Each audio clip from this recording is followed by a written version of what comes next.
funded are Coast, and I apologize if maybe you have contacted me and maybe I forgot, or I have memory loss, or I'm not keeping up with my emails. But so these are the ones I'm still waiting to hear from: Coast, College of the Canyons, or Santa Clarita Consortia, Contra Costa, Feather River, Foothill, Dianza, Napa. No, actually Napa just responded, so Napa's good. And Solano, Sonoma, possibly. South Bay, El Camino, Southeast Los Angeles, or I think it's Partnership. South Alameda County, and that's it. Everybody else, like Ventura is having their meeting, I think, next week. Santa Cruz just had their meeting, or Cabrillo. Monterey is having their meeting. Mid Alameda is having their meeting early next week, and so on. So we're getting really good. So our next step is, and I'll give you a little behind the scenes, or what they call inside baseball. So as I get these numbers, I go into the interagency agreement and update it. Interagency agreement is still with the Chancellor's office, but as soon as that leaves and goes to CDE, which we hope will be next week, I want to have, accurate numbers, so when CDE starts dispersing the funding out to the field, hopefully, late this summer, early fall, it'll be accurate and we won't have to do any adjustments. But nonetheless, we might have to, but critical piece is getting the bulk of that money out to you as soon as possible, because we don't want to have people borrowing, and it's going to be a tough year to borrow if there are cuts, if everything, what we've been hearing, different things going on. So we just don't want this to be one of those other things to worry about. So I'll pause there to see if anybody has any revised CFAD questions. Okay. And you can message me privately, like somebody did, about your current situation if you don't want to share that with everybody. So far, I guess, and Sonoma said meeting next week, Foothill Dianza meeting next week. Good. Thank you for telling me. And Chrissy says, sorry, we need more time in our meeting again on Monday. Good to hear. So all good information to have, as far as, so what we'll do is, because we've got, on one hand, we want to get the information to CDE. We want them to process interagency agreement, and we want people to have accurate, disbursement allocation information, so they start getting the right amounts. But we can always adjust and do something else. And it looks like, depending on what happens this summer with the budget, there, you never know. There could be additional funding. There could be, decreased funding. I don't know. But it's still, we're kind of in the middle of the hurricane right now. And so we're going to do what we need to do, and then we'll see what happens all around us. But at least we'll get the bulk of the money in place so we can disperse it come the fall. And then if we have to do additional allocations, we can do additional agreements. Or if we have to do a decrease, we can also do that. But at least, come when you open school later this year, you'll at least be getting funding flowing to you and your members in your consortia. So let's see. All right. And okay, a couple other. And then if you're doing like allocation amendment, that's nice to know, but it doesn't really affect the CFAD. And so,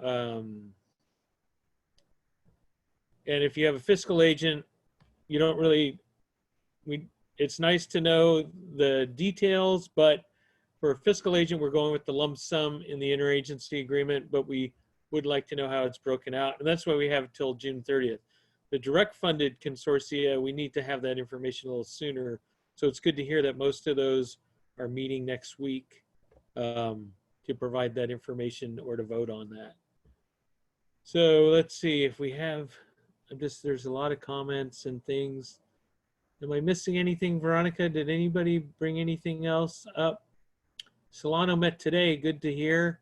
So let me ask Laura a quick question. Laura, did you meet and did you vote and agree? So you'll be certifying that CFAD soon enough? Is that kind of what I'm Yes, we just need to do the approval online.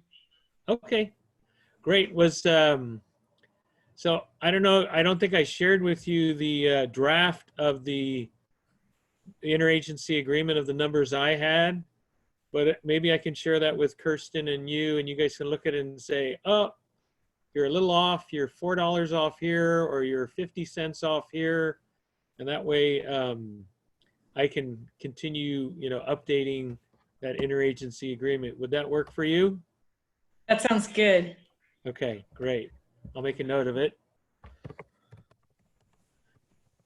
So does anybody else in that same situation where you know what the amounts are, you just have to go through the formality? And if I did share what I have, would it match with, what you had? And then we can continue moving forward. We're kind of building the puzzle together. And let's see. And fiscal agents, I really don't need the details right now. Okay, so Deanza meeting next week. Napa's good. Santa Monica submitted, thank you. South Orange, good to go. Nice to hear. And Inland's meeting, but I have your fiscal agent amount, so that's okay.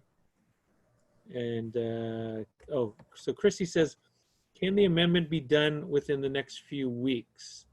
So let me bring Veronica on. So Veronica, the allocation amendment, if they're gonna do, in addition to approving their reduced amount, and they want to do an amendment after that, they would have to first do the initial revision or the reduction amount before they do any other moving of money around. Is that correct?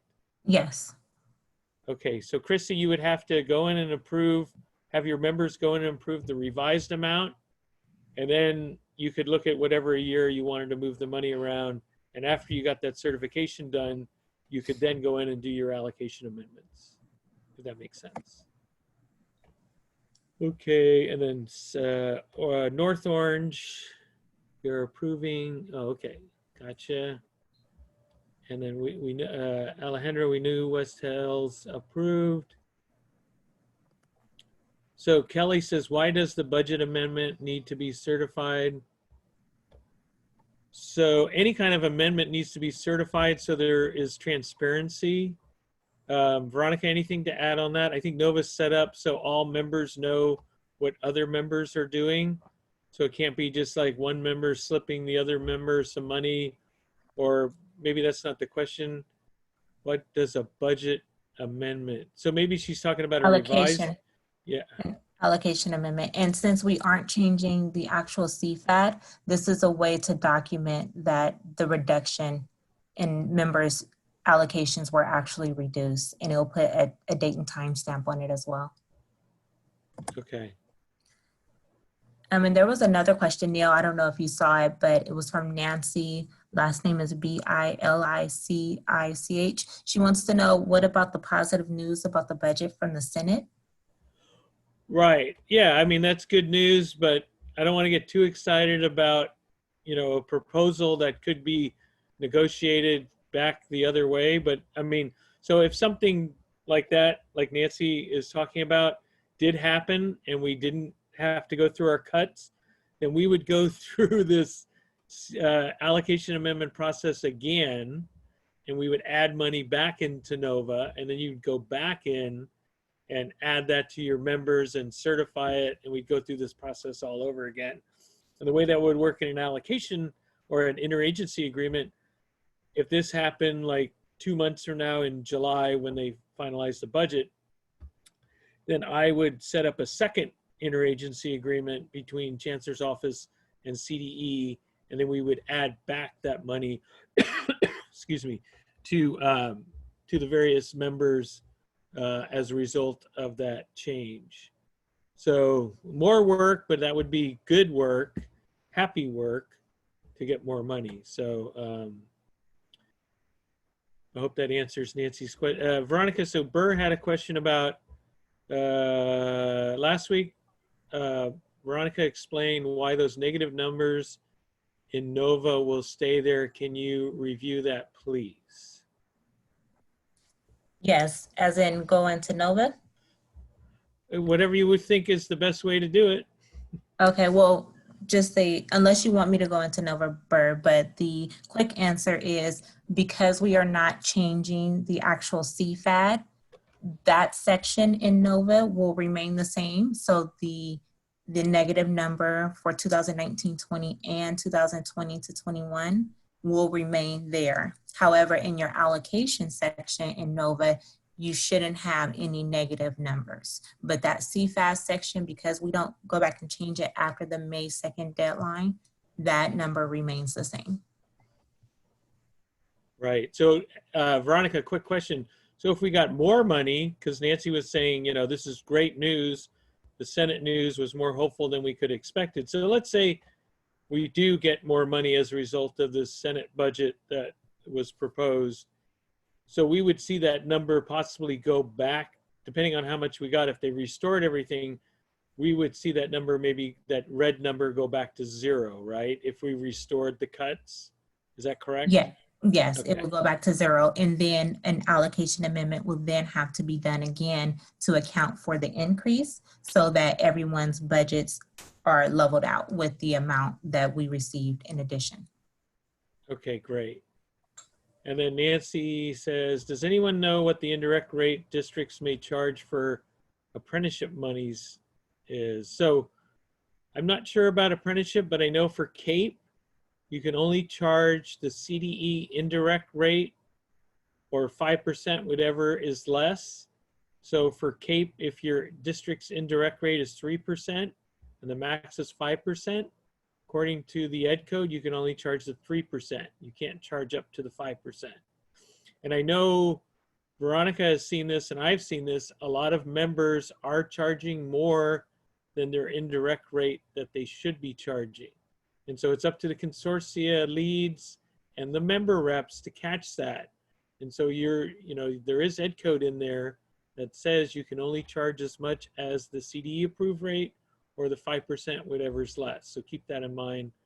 I know it doesn't really have anything to do with Nancy's question, but I don't know what the indirect rate is for apprenticeships. But I do know the indirect rate ed code for CAEP. And then Bob says, Senate proposal is predicated on Congress sending more federal rescue dollars to state. Don't hold your breath, but write Mitch McConnell. All right. And send them maybe some, what, Kentucky whiskey? Is that what they make in Kentucky? Probably has tons of that, but anyway. So Burr says negative remains in CFAB, but not allocations. Thank you. All right. So any questions? Oh, go ahead, Veronica. No, there was one more clarification from Kelly Henwood. She asked, she was asking about the allocation amendment, but she wants to know when is it due? So the original due date is June 30th, right? Right, but for those who are direct funded, I'm putting pressure on them to get me that information as soon as possible because of the interagency agreement. But technically, you have until June 30th, and most of those fiscal agent funded consortia can take until June 30th, but I am putting a little pressure on the direct funded members because we don't want to delay the disbursement of funds to those direct funded members or the K-12 members that are fiscal agents or county office fiscal agents either. So, all right. So did we beat the CFAD to death, or are there still questions out there? So I'm going to update my spreadsheet here because I think, see, now I'm having short-term memory loss. I thought Kimberly from College of the Canyon said the numbers were good. Is that correct? I want to go back through here. It's got to be up here somewhere. Maybe Kimberly, you can text me again or put it in the chat? I thought you said that. And then Contra Costa, I haven't heard from. I'm sure they're working on it. Napa Valley said they're good. Solano just voted, and I'm going to share. Sonoma, I think they said they're having a meeting. I haven't heard from El Camino South Bay or Southeast Los Angeles or Southern Alameda. So those are my follow-up ones. So if you know those people or you're friends with them, give them a heads up. All right, so Janice says, do we know when the state would confirm a reallocation for CAEP? Let me see. So I'm trying to understand that, a reallocation for CAEP. Well, just What the were- information, that was just conveyed earlier about like the Senate Oh. being hopeful. I just want to make sure that I don't randomly throw that and then nothing happens or people show up again. And, right now it's a difficult situation with budget reductions. And then to throw it at them and say, hey, by the way, it can be reverted. It's not going to be a positive reaction. So what you're going to see is you're going to see the assembly come out with their version, and then you're going to have the Senate version that looks really rosy. Then you're going to hear stuff from Washington on the HEROES Act and that kind of stuff and what's happening in Congress there. So a lot of bouncing balls, spinning plates, whatever analogy you want to use. So I would just stay tuned, but wouldn't make any, what do they call it? Predictions. I think you just have to wait until the budget gets passed and then stay tuned over the summer if Congress is still meeting and deliberating on this. So we know as much as you guys know, and everybody follows the news. So that's probably the best indicator of what's going to happen. And I'm sure professional organizations, I know there's a CAEP webinar next week to talk about this. I think it's on June 4th. So you can tune into that. That'll probably have up-to-date information from CAEP, which is, they're connected in the Capitol back in DC. So they'll have better information than we would here. Okay. So. Got it. Thank you. Okay. All right. So let's talk about, everybody, now Paul from Delta Sierra reminded me about annual plans that are due August 15th. So then I shot an email to Carolyn and Javier and said, hey, let's release a planning memo, which TAP is going to work on. And is there anything else we wanted to add in that planning guidance for 2021? So we'll work with state leadership on that planning guidance. We don't see the template in NOVA changing at all. And so what you will be doing is going in, just like you have done the last few years, going into NOVA and updating your plans, your annual plans. There might be some guidance about certain topics like online learning, distance education, those kind of things.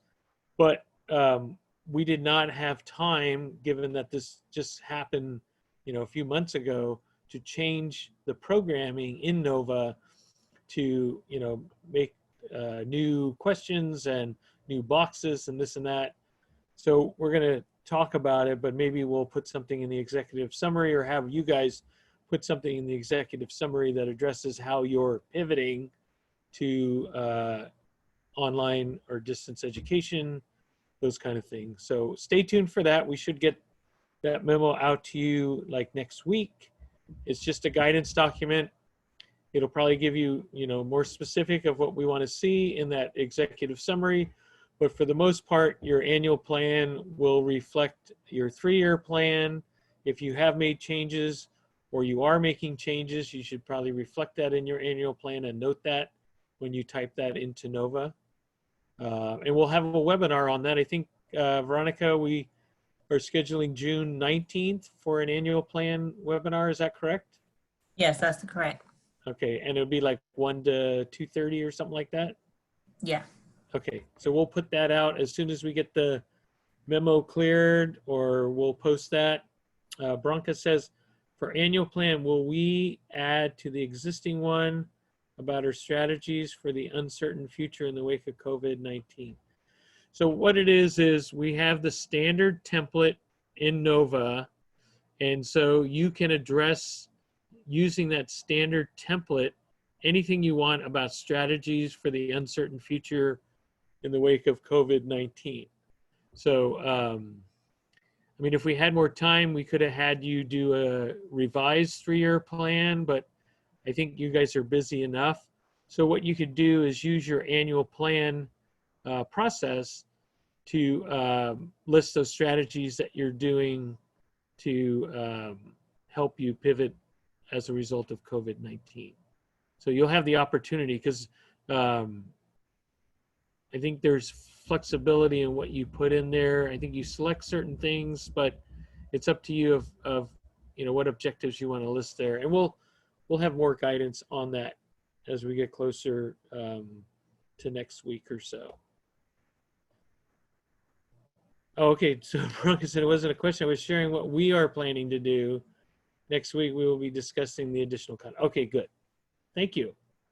So you will be putting in strategies about the uncertain future in the wake of COVID-19, and there'll be additional content. Thank you. And then Nancy says, is there an update on CASA's testing requirement and the use of force majeure? Is it becoming a logistical nightmare to conduct remote testing, although we are moving forward with their summer pilot? So I'm not sure if we have anybody from CASAS on the line today. Veronica, did anybody from CASAS jump on today? No, we do not have anyone from CASAS, but Carolyn is on, so maybe she may be able to provide some insight. Okay. Maybe. Carolyn, anything to share on the pilots? So I don't have anything to share on the pilots yet. We'll be having more information next week. We have a PET meeting, so we'll know more about those pilots. They're working on putting a report together.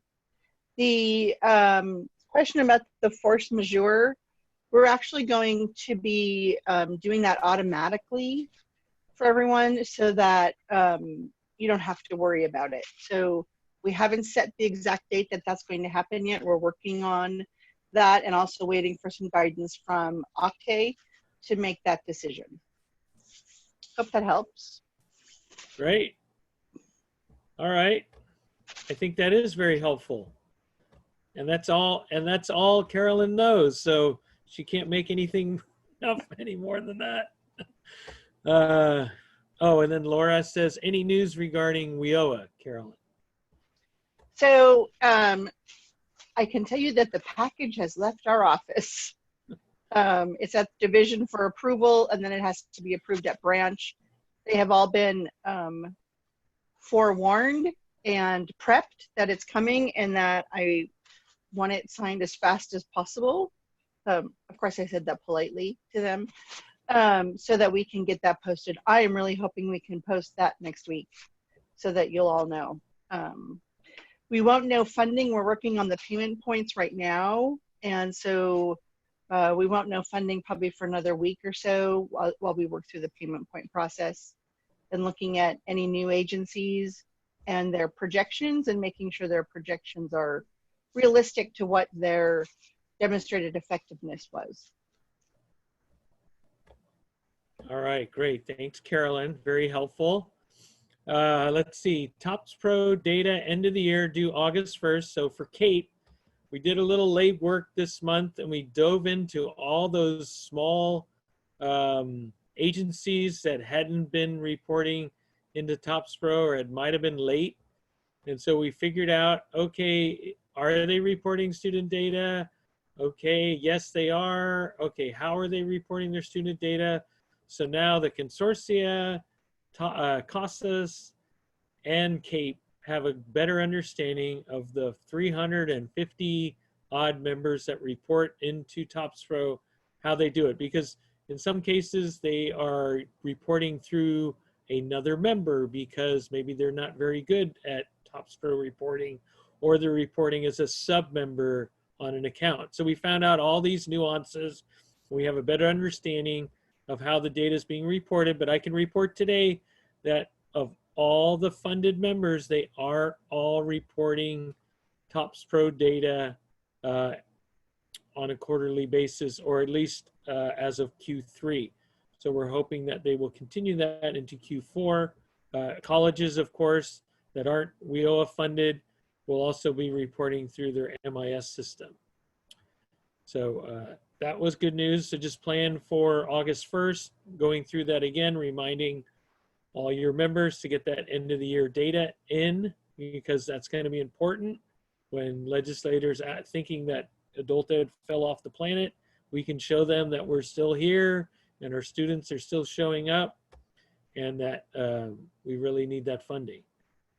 So Kelly asks Carolyn, do you have any projections? I think Carolyn answered this last time for WIOA 2 funding at the federal level. I think we got an increase, right, Carolyn? A little bit? We got a little bit of an increase. We will know as soon as we get our grant award notification, which we get right after July 1st. So usually that week after July 1st, we'll know, but we're expecting about $103 million, which is approximately $3 million more than last year. Right.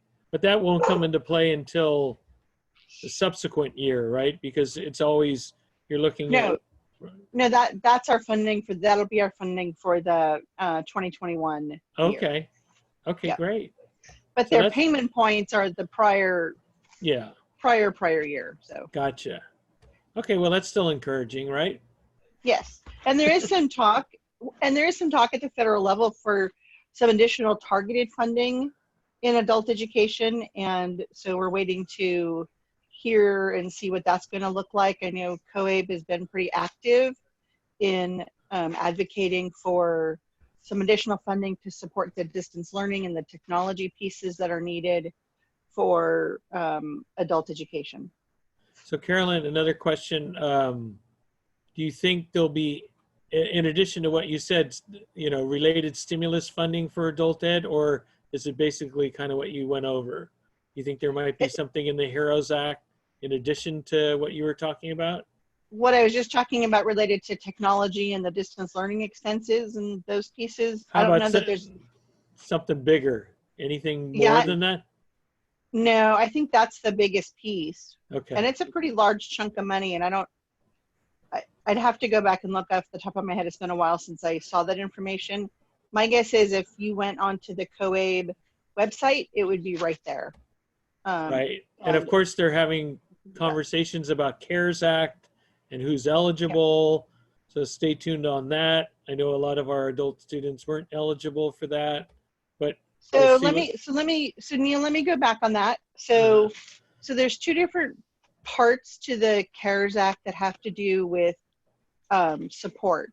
So there's the CARES Act piece that is supporting those students that are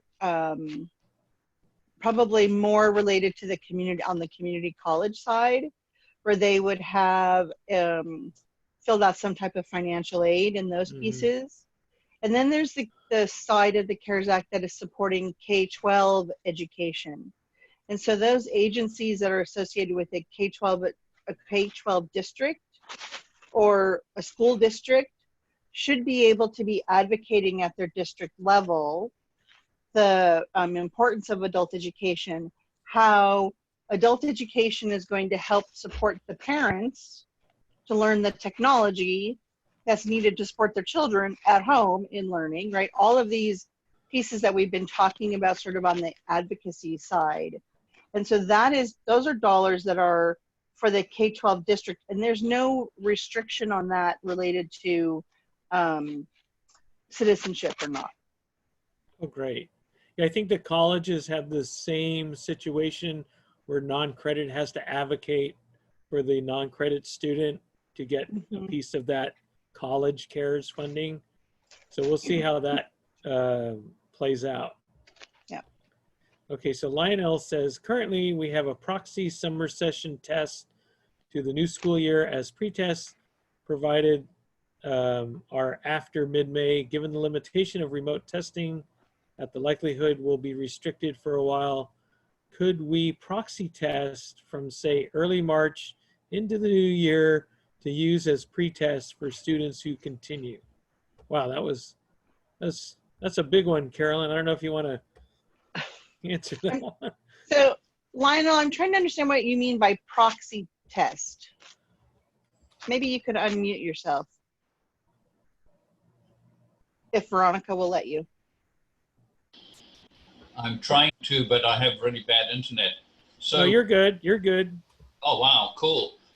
So students who test right at the end of the year, in TOPS Pro, you can proxy those tests into the next year as a pre-test. So you don't have to retest them all if like they were studying. Oh, right, right. Now, so I'm wondering, if we can modify that to avoid having to retest all these people. So Lionel, that's a really great question. Could you email that to me, and I'm going to add it to our agenda with CASAS that we have on Wednesday? Okay, and this is Carolyn speaking, right? Yes, it is. Okay, so I don't see pictures. I have to go by voices. Okay, thanks. Okay, sorry. So Lionel, that was the Carolyn. The Carolyn. Hello, The Carolyn. But thank you for the information, Lionel. That was great. Okay, and then our last topic before we open it up for anybody else.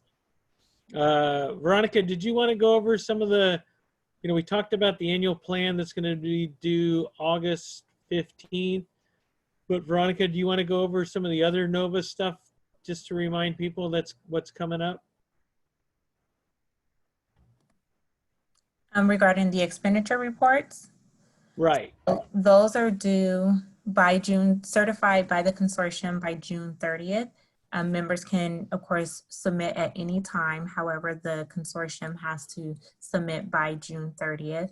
The June 30th deadline is also the extension period if you have any 18-19 carryover funding that you're going to be spending through December 31st of 2020. So you will complete a corrective action plan with your Q3 expenditure report to extend those monies through the end of this year.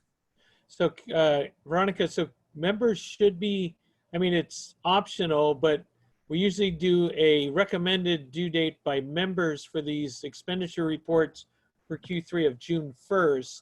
And then that'll give the consortia 30 days to review and certify. So they should be probably starting this week if they haven't already been in contact with their consortia lead.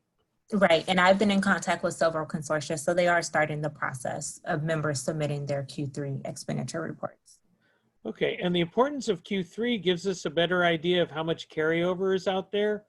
So as we see, when you go to the FIFO chart, you can have all kinds of fun like I do with the FIFO chart. You can look at it at the state level, you can look at it at the consortia level, you can look at it at the member level, and you can see the spending patterns or the track the spending at various levels of CAEP funding. And so we've seen quite a bit of spending. I thought Q2 might have been all done, but there were some latecomers in on Q2 certifying. And so that went down.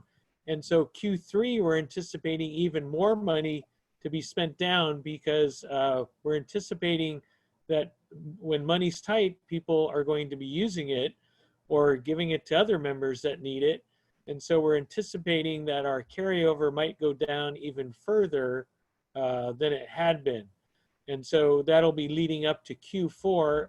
And the reason Q4 is so important, and Veronica can go over this in a little detail, is once you certify Q4, you can't go back and change anything.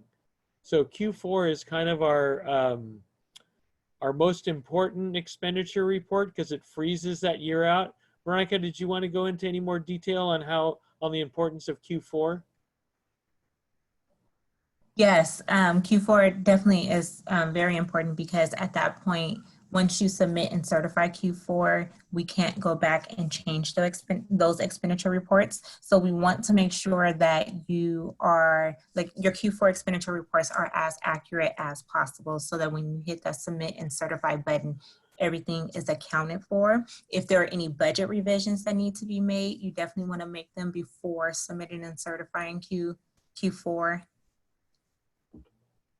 Yeah, Right. definitely make sure everything is taken care of prior to submission, because once you submit, we are no longer able to uncertify, because those numbers are then transferred over to the FIFO chart and that's updated. And what's that date on Q4? I think it's submit on September 1st and certified by September 30th. Is that? That's correct. Okay. And then one other thing.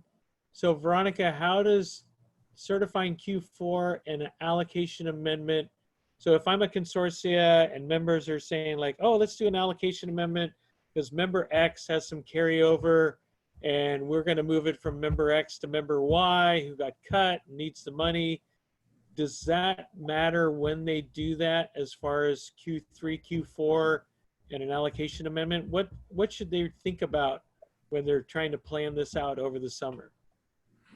Well, one thing's for certain with the Q3 dates, if there is any carryover, let's say from 18-19, that needs to be reallocated to another member so that it's spent by the December 31st timeline, you definitely want to complete that at that point and make sure that the member is able to spend it before December 31st. But other than that, you are able to, as long as the funding, the source funding year is still open and available, you're pretty much able to complete an allocation amendment at any time. But allocation amendments and budget revision should definitely be done prior to submission of the expenditure reports for any quarter. Okay, great. And then let's see, Steve had a really interesting question here. Is carryover going to stay with the consortium, or is there a chance it will be swept back to the state? So the way the state works is once we allocate it, if we take it back, it can't be reallocated. It'll go to the general fund. So if we take money back, we lose it. But what we could do is reduce your fund in future years. So let's say you have $1 million carryover and there's some new budget trailer bill or education code that says now we're going to collect all the carryover and reallocate it. So because we can't take your money back that we already gave you, we could say in 21-22, we're going to cut your allocation by this amount, whether it's $1 million or a percentage of that carryover. It would all be up to the trailer bill language or bill that would be submitted. So Steve, it hasn't happened yet, but there's always a possibility that, and I know K-12 professional organizations have been talking about the whole carryover situation. And so it's really up to that membership and working with a ledge member or Department of Finance. And then it's really up to finance and the state agencies to talk about that before that becomes law. So I'm going to say no right now, but there's always a possibility of that happening. But we couldn't take money back as a state, but we could reduce future years if that bill allows us to do that. So right now there's nothing in statute that allows us to do that unless you're reducing within the membership or the consortia. So hopefully that was clear and not confusing, but if anybody has a question about that, and I see, Jeff, did you want to say something? You're showing up on my screen. No, I actually did it. Okay, sorry. And there's another question that came in, and this is for you, Carolyn. Is there any update on guidance from the CDE on remote testing? So the remote testing information is all posted on the CASAS website, and all of that information is the same information that was shared during the webinars. So is there something additional that that the person is looking for? I don't know who asked the question. Hasn't been approved yet. Pardon? Has CDE approved the guidance? Yes, the guidance is posted on the CASAS website. Okay, great. Thank you. Mm-hmm. All right, and Kelly says we had suggested at our regional meeting to look at other measurable skill gain options beside CASAS. So right now, let's see. There are, I think, are 6 measurable skill gains recognized by the federal government. So one is pre and post testing, of course. Another one is passage of an exam. Another one is training milestone. Another one is, I think, post-secondary transition. Credential attainment. Yeah, and Carnegie units. So there are quite a few measurable skill gains that are on the books. Now I know for WIOA 2, they use certain ones for the pay points. For CAEP, we do track, I think, all of those, but we don't pay on those like WIOA 2. So Kelly, as a consortia or as a region, you have access to that data and you can look at those options. It is collected on our dashboards. So it's very interesting. I don't know if anybody participated in the webinar, was it Wednesday on Launchboard that went through? I didn't get a chance because I was out that day, but there's a lot of good data on the Launchboard. And we finally are at a good place where the CASAS data and the Launchboard data are relatively close as far as the data sets go. And so we're getting really close to moving forward with that data. So let's see. And Karina posted the testing link. Thank you, Karina. Lionel says, GED is talking about remote testing too. Is that something CDE is looking to approve if GED gets it working? I don't know, Carolyn, have you guys had that GED? So yeah, we've been in contact with GED and we'll be working. That contract is actually held through the high school equivalency office, not the adult ed office. And so we would be working in conjunction with that office to add that piece onto our remote testing as an option. So we have not heard though, and that's through a contract. So it would also probably have to alter their contract that they have with CDE. So it might be a little more complicated than just giving it our blessing. All right, and Carolyn, Jamie asks, will force majeure be in effect beginning July 1? So force majeure is actually in effect now, meaning that at the end of this fiscal year, June 30th, we'll be looking at all of those students that you weren't able to, that you pre-tested that you weren't able to post-test. And they will be marked as force majeure, which means you were unable to test them due to COVID-19, and that it wouldn't penalize anyone for not having that complete data set. We just got some information from Octave today, another memo with frequently asked questions.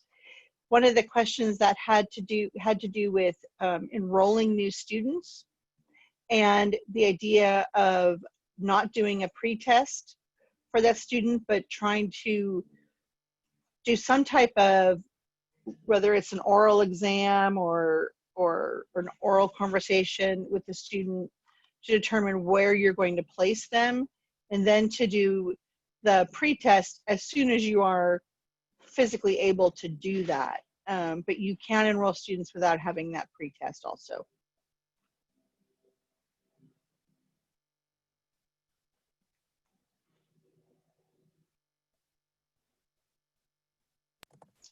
Neil, you're Questions? Sorry. So Carolyn, they want to confirm that the guidelines posted on the CASAS website were approved by CDE. I'm assuming that they were. Yeah, it comes from our office. All right, there you have it. And then Kelly was hoping that CDE would look at additional MSGs for WIOA 2. Right. So we're looking at that with CASAS this next week to actually with the PET to look at what other options there might be out there for us to use. Great.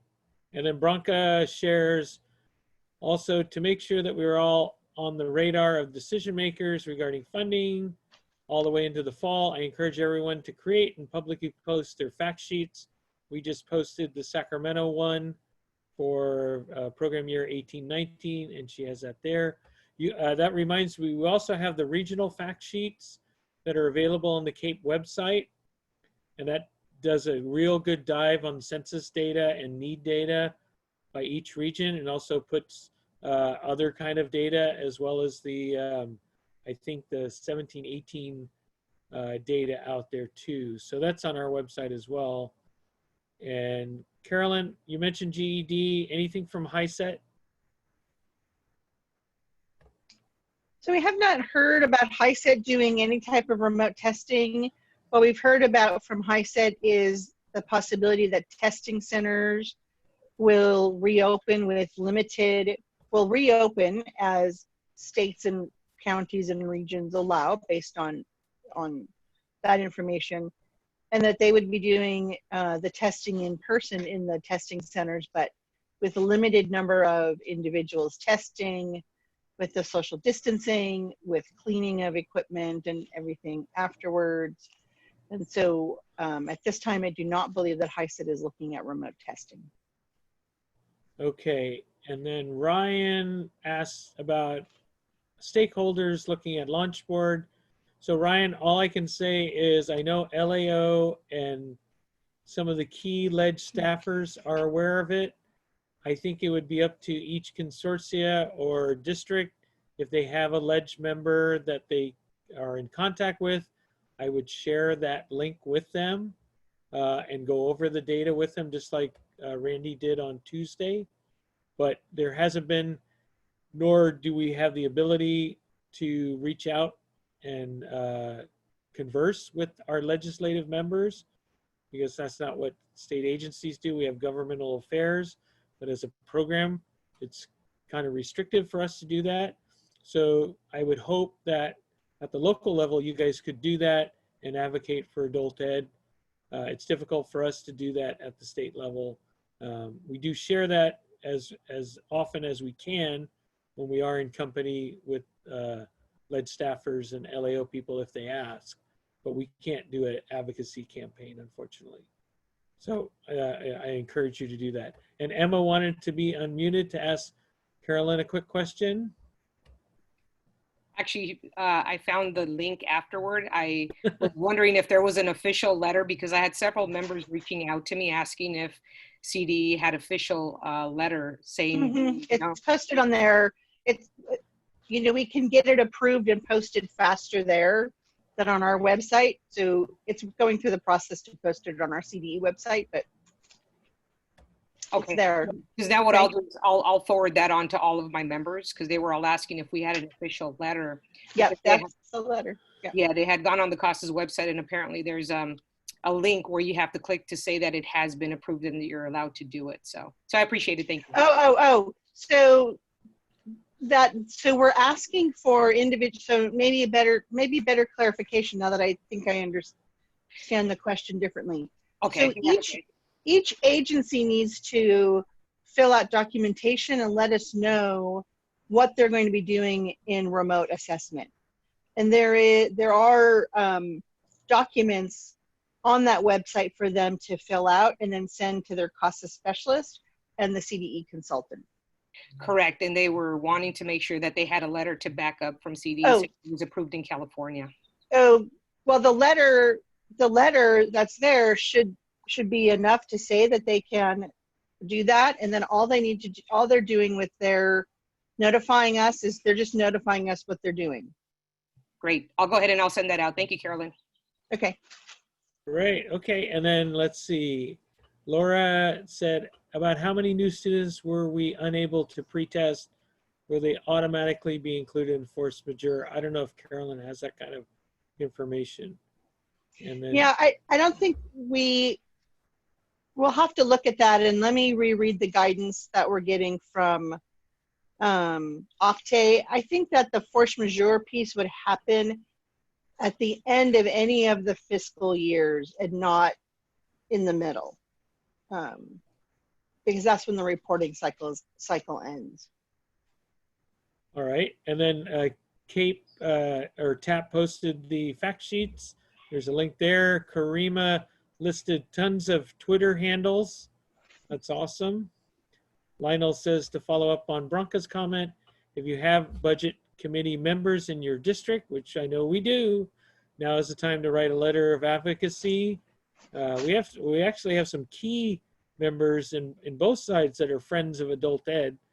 So I think we don't have to remind you who those are, but some of them even chair education subcommittees. So it's nice to have friends like that in high places.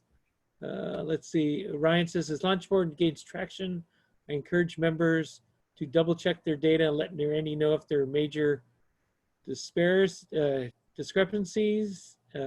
Christian says, hey Neil, are you free? Oh, okay, all right.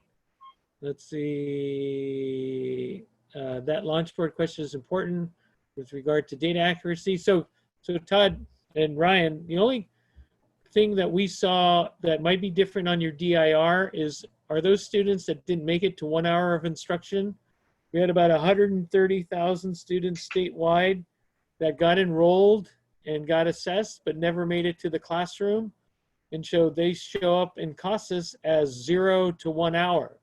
Now in Launchboard, we're only tracking students 1 hour or more as a reportable individual and 12 hours or more.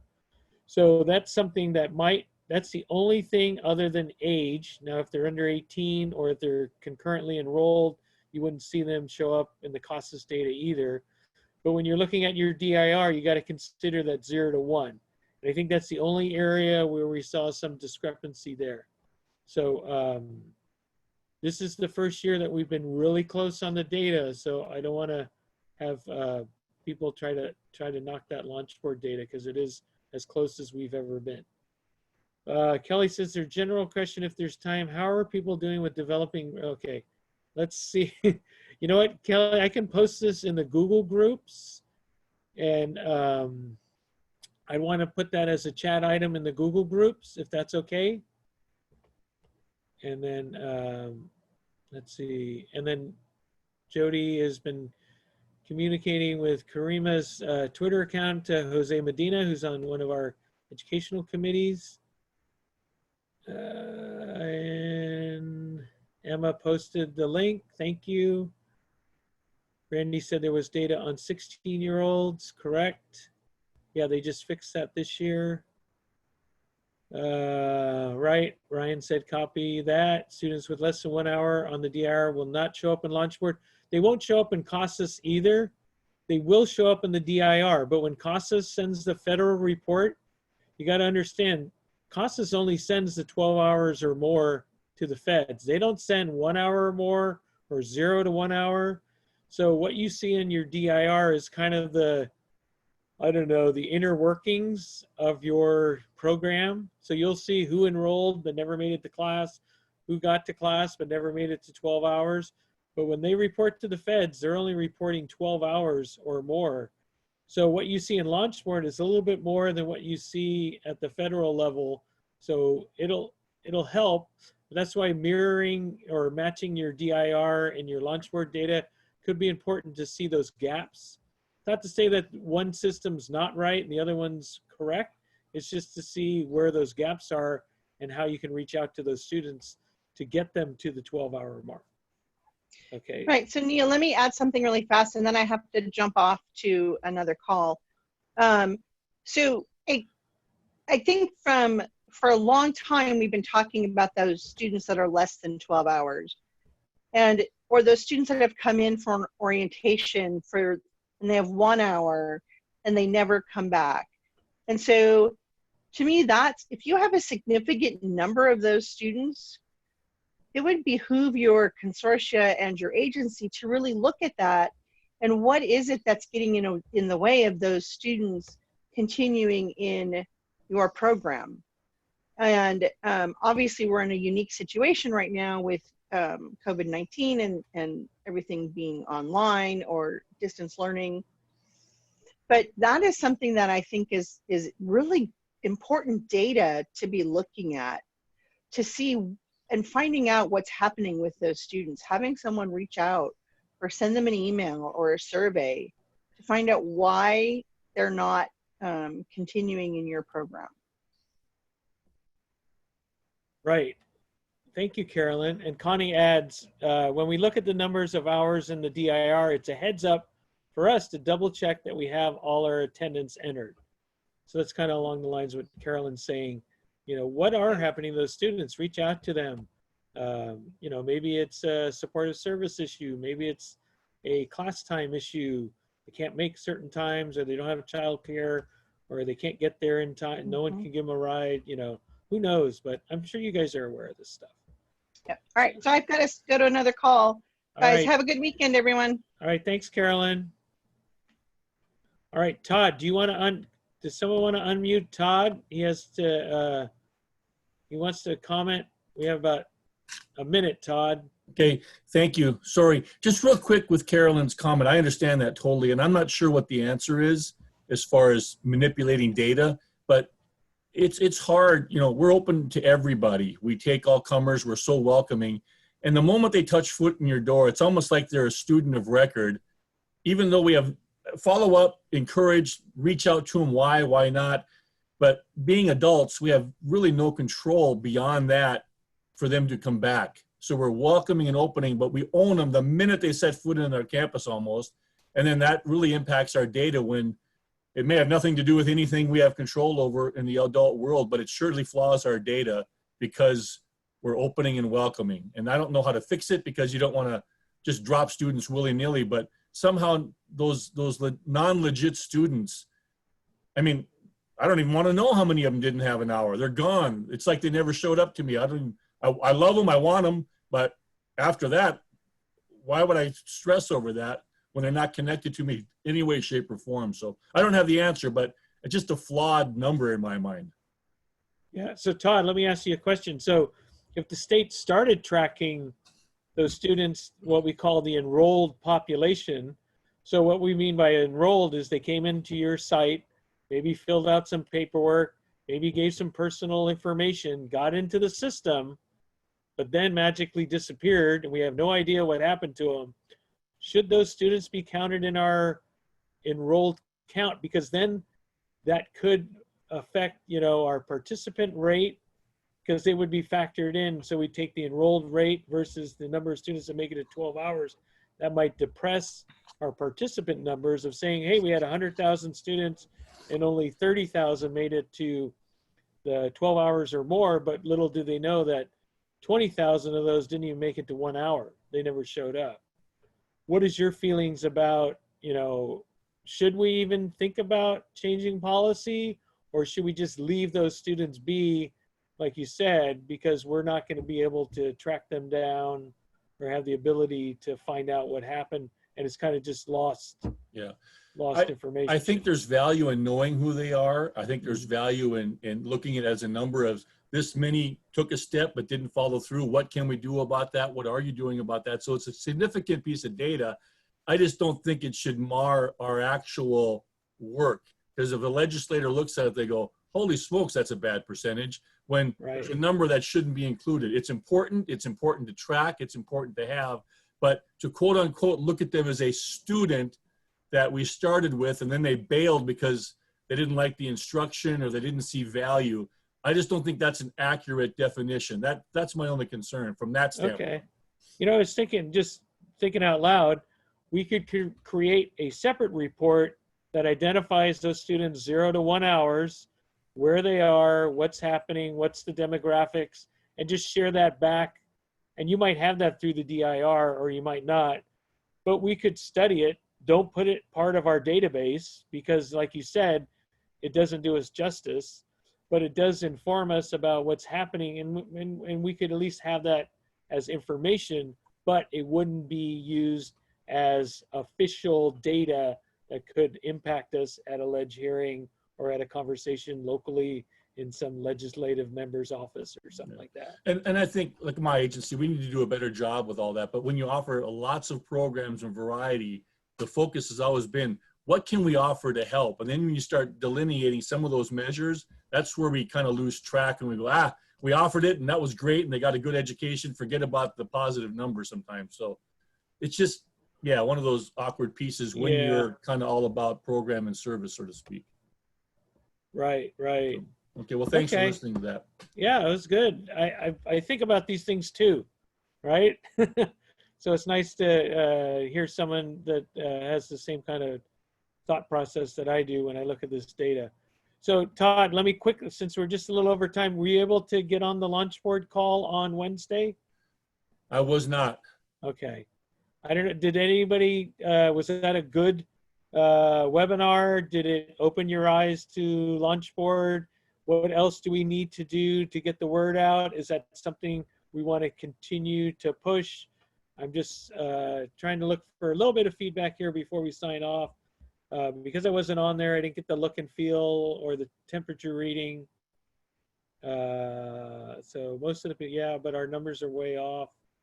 We'll follow up on this. Yeah, I think, so one of the things we did see for some of the community colleges is when the students got enrolled in CCC Apply, there was no, so we have a record of the student, but no follow-up from that student. And so some of the college data is way off, and we're looking into that to say why. CASAS data is a little better for the K-12s as far as that 0 to 1 hour. But in college data, we're saying, well, did they go off and get services or did they just not show up? And we think we're trying to find out, is it a CCC Apply issue, which is the college registration system? Maybe the student got frustrated and just kind of left the process.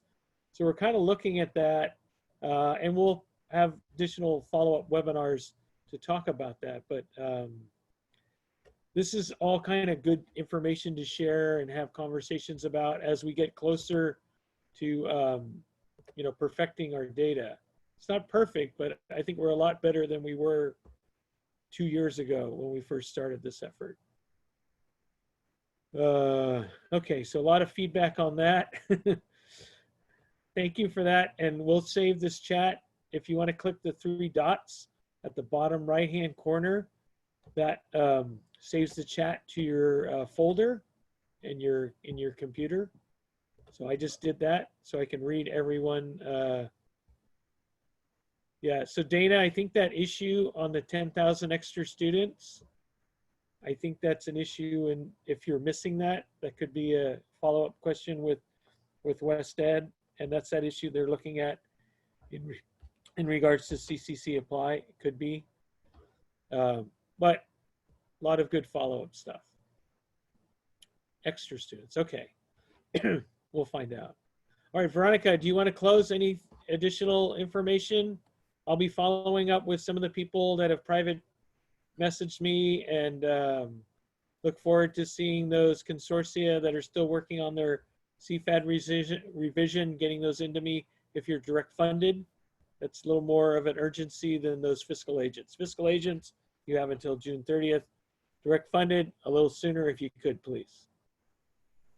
So Veronica, any last words? All right, thank you, Neil, and thank you to everyone for participating in today's office hour. It was definitely a great dialogue on some very important topics. We will host another office hour next Friday, so if you haven't registered, definitely be sure to go onto the California Adult Education website or even the California Professional Development website, and you can register for next week's office hour. We are in the planning stages of offering some CASAS end-of-year webinars in June and July, so be on the lookout for those. And then we will start up with the regional network meetings beginning towards around the 1st of August through mid-August. So be on the lookout for communications regarding those.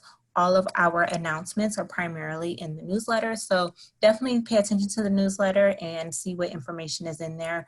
If you have any success stories that you would like to submit to us, whether it be regarding graduation or you know, COVID-19 related success stories, definitely send those in so that we can highlight those in the newsletter for everyone to be able to know what's going on and some of these successes that are going on even through a pandemic. That's all that I have. Thank you all very much for your time and your participation, and we look forward to seeing you next week. Have a good weekend.